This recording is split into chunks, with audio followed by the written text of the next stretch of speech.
So here we are in the second part of the cover crop trial. We planted in the spring, but when it got to about 500 millimetres high, half a metre, we wanted to test the twin tine and this drill. So we ran it through that cover crop. It flowed through it beautifully and did a good job of being able to drill, although we didn't drill any crop at the time. But the nice thing was it semi-destroyed the cover crop, and we've come back with less residue on the top, less biomass, and we drilled it with the standard front tine and A-share here, and you can see the difference in the crop. It was drilled about a week earlier than the other end of the plot, and you can see we've got a beautiful crop of wheat here. But I'm going to hand you over to Dick to tell you what the species was in the cover crop and give you a bit more information. Okay, thanks Jeff. This cover crop was, or the previous cover crop was maxi cover.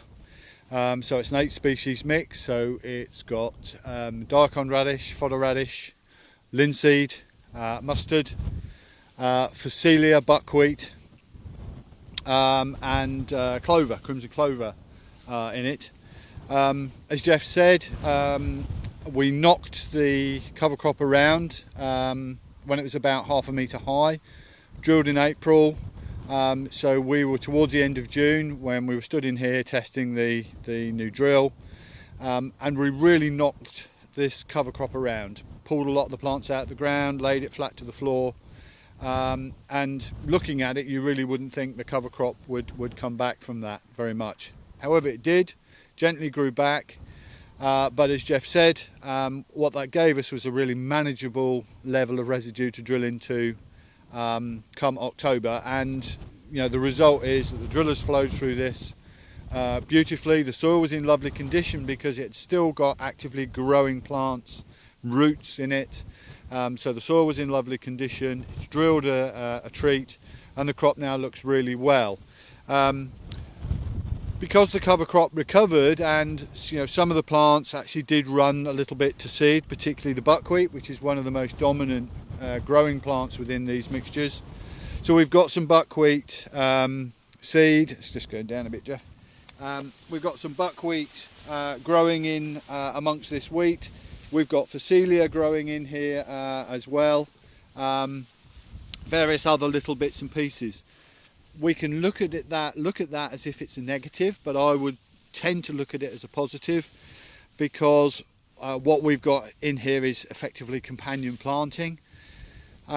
We could view these as weeds, but the fact of the matter is that these are weeds, if you want to describe them that way, that we are selecting. We're deciding what we are growing in the bottom of our cereal crop, still aiding the performance of the soil. We're getting really good interplant communication between the plants growing in the centre and the wheat plants. So if we've got clovers in here, for instance, you know, they'd be producing nitrogen. They'd be sharing those nitrogen with the cereal plant growing around them. The cereal plant is then sharing things like phosphate back to the other plants. So there's signalling going on all the time. But the key thing is that these weeds are our selection of weeds. So we're more in control. So you can look at these as a negative or as a positive. We did the work last year with the trial, which was just next to us here in this field. So we know that at this stage we can control these volunteers quite happily with a standard selection of herbicides.